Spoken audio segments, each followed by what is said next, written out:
মই মানে আগৰ পৰা কৈ আছিলোঁ, আপোনালোকে মই দেখিছে যে যেতিয়া বিশ্বজিৎ দৈমাৰী অধ্যক্ষ হৈ আছিলে তেতিয়াৰ পৰা মই স্পষ্ট ৰূপত কৈ আছিলোঁ যে বিশ্বজিৎ দৈমাৰীয়ে যিমান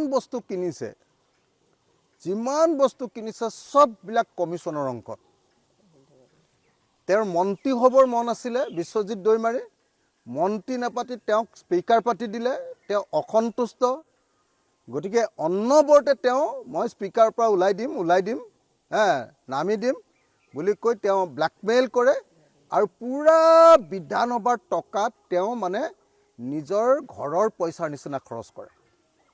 একদম আপোনালোকে নিশ্চয় দেখিছিলে যে আমাক কিবা লেপটপ দিয়া, আমাক কিবা আপোনাৰ কিবা কিবি দিছে নহয়, এইবোৰ ৰূপৰ হেৰি খটুৱা কিবা দিছে, সেইবিলাক আপোনাৰ প্ৰত্যেকটো মানে আপোনাৰ এই গাড়ী কিনা, তাৰপিছত সজোৱাৰ নামত মানে আপোনাৰ দেখিলে নিজে ধৰিব পাৰি যে বিধানসভাৰ অধ্যক্ষজনে আচলতে পইচা খাবৰ কাৰণে এই গোটেই আয়োজনবিলাক কৰি থাকে। তেওঁ তাৰমানে প্ৰত্যেকটো কামৰ আঁৰতেই বিশ্বজিৎ দৈমাৰীৰ প্ৰত্যেকটো কামৰ আঁৰতেই কমিশ্যনৰ অংক আছিলে, কেলেংকাৰীৰ অংক আছিলে। সেইকাৰণে মই তেওঁ অধ্যক্ষ হৈ থাকোঁতে কৈ আছিলোঁ বাৰম্বাৰ। তেতিয়া মোক কোনেও গুৰুত্ব দিয়া নাছিলে। এতিয়া কেলে দিছে মিডিয়াবিলাকে গুৰুত্ব জানে নে নাই? এতিয়া বিশ্বজিৎ দৈমাৰীৰ বিৰুদ্ধে এইবিলাক বদনাম ওলোৱাটো CM বিচাৰিছে। কেলে বিচাৰিছে CM? কাৰণ বিশ্বজিৎ দৈমাৰীয়ে এতিয়া তেওঁ মন্ত্ৰিত্ব বিচাৰিছে।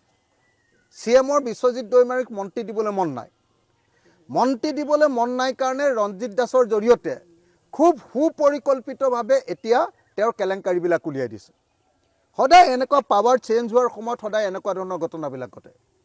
কিন্তু যদি বিশ্বজিৎ দৈমাৰীয়ে মনে মনে বহি থাকিলেহেঁতেন মোক একো নালাগে বুলি, তেতিয়াহ'লে তেওঁৰ এইবিলাক বদনাম এতিয়াও নোলালেহেঁতেন, আপোনালোকৰ মেডিয়াই প্ৰচাৰ নকৰিলেহেঁতেন। মই তেতিয়া কতবাৰ ক'লোঁ আপোনালোকক যে অসম বিধানসভাত নিযুক্তি কেলেংকাৰী হৈছে, অসম বিধানসভাত এইখন কি যে এইখন ইলেক্ট্ৰিক গাড়ী কিছুমান যে আনিছে সেইবিলাকত চব কেলেংকাৰী হৈছে, অসম বিধানসভাৰ প্ৰত্যেকটো কামত কেলেংকাৰী হৈছে। মই বাৰম্বাৰ চিঞৰি আছিলোঁ। আপোনালোকে মোৰ পুৰণি বাইটবিলাক ঘূৰি চাওক, কোনোবাই ভালকৈ প্ৰচাৰ কৰিছিলে যদি আপোনালোকে নিজে চাওক। মই তাত বাৰম্বাৰ কৈ আছিলোঁ যে বিশ্বজিৎ দৈমাৰীয়ে আমাৰ বিধানসভাখনক তেওঁৰ ক্ষীৰতী গাইত পৰিণত কৰিছে। ক্ষীৰতী গাই বুলি কয় যে, সোণৰ কণী পৰা হাঁহ বুলি কয় যে, সোণৰ কণী পৰা হাঁহত পৰিণত কৰিছে। এতিয়াও বিশ্বজিৎ দৈমাৰীৰ বিৰুদ্ধে এইবিলাক কাহিনী নোলালেহেঁতেন, নিযুক্তি কেলেংকাৰী নোলালেহেঁতেন, অন্য ধৰণৰ কেলেংকাৰী নোলালেহেঁতেন। ওলালে এইকাৰণে যে বিশ্বজিৎ দৈমাৰীয়ে এতিয়া মুখ্যমন্ত্ৰীৰ পৰা মন্ত্ৰিত্বৰ পদ বিচাৰিছে। আৰু মন্ত্ৰিত্বৰ পদ বিচাৰোঁতে মুখ্যমন্ত্ৰীৰ দিবলৈ মন নাই। বড়ো মানুহকতো ঢেৰ দিব নোৱাৰে, দুজনক দিব পাৰিব খুব বেছি, এজনক ইতিমধ্যে দিলেই, আৰু এজনক দিব পাৰিব। BPFৰ পৰাই দুজন বিচাৰি আছে। গতিকে এনেকুৱা পৰিস্থিতিত মুখ্যমন্ত্ৰীয়ে এতিয়া ইচ্ছাকৃতভাৱে আপোনাৰ স্পীকাৰৰ জৰিয়তে এই বস্তুবিলাক এতিয়া বজাৰত এৰি দিয়া আছে।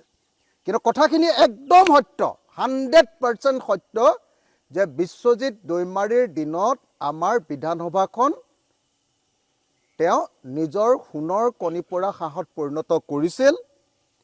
অসম বিধানসভাত অপব্যয় চলি আছিল, আমি সকলোৱে দেখি আছিলোঁ। আমাৰ প্ৰত্যেকজন বিধায়কে সেই সম্পৰ্কে কথা পাতি আছিলোঁ। মই ৰাজহুৱাকৈও কথাখিনি কৈছিলোঁ।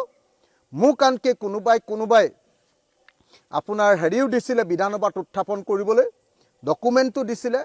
কিন্তু বিধানসভাত উত্থাপন কৰিবৰ কাৰণে কোনো ডিভাইচ নাই, কাৰণ বিধানসভাত কিবা এটা বস্তু উত্থাপন কৰিবৰ কাৰণে ডিপাৰ্টমেণ্ট থাকিব লাগে। এতিয়া বিধানসভা বিষয়টো আকৌ চলোৱা ডিপাৰ্টমেণ্ট নাই, অধ্যক্ষ নিজে ডিপাৰ্টমেণ্টৰ মালিক। তো গতিকে মই বস্তুটো উঠাব নোৱাৰিলোঁ। মোক দিছিলে, ডকুমেণ্টটো দিছিলে, মোৰ লগত এতিয়াও সেই ডকুমেণ্টবিলাক আছে। তো গতিকে মই স্পষ্টভাৱে আপোনালোকক ক'ব খুজিছোঁ যে বিশ্বজিৎ দৈমাৰীৰ কেলেংকাৰীটো 100% সত্য। আৰু তাৰ কাৰণে সৌমেন বৰুৱা কোন আছে সেইবিলাকতো জড়িতই, কিন্তু মেইন মাষ্টাৰ মাইণ্ডজন হ'ল বিশ্বজিৎ দৈমাৰী। আৰু হিমন্ত বিশ্ব শৰ্মাই বিশ্বজিৎ দৈমাৰীক ঠাণ্ডা কৰি ৰাখিবৰ কাৰণে এই কেলেংকাৰীটো কৰিবৰ কাৰণে সুযোগ দি আছিলে, লুটি থাকিবৰ কাৰণে হিমন্ত বিশ্ব শৰ্মাই সুযোগ দি আছিলে। আৰু যেতিয়া সুযোগ পাইছে যে এতিয়া আৰু এওক গবা মাৰি ধৰিব লাগে, তেতিয়া হিমন্ত বিশ্ব শৰ্মাই এই কেলেংকাৰী কাহিনীবিলাক এতিয়া আপোনালোকৰ সংবাদ মাধ্যমত কি কয় আমাৰ বৰ্তমানৰ অধ্যক্ষ কি নাম ৰঞ্জিত দাসৰ জৰিয়তে আপোনালোকৰ মাজত উলিয়াই আছে।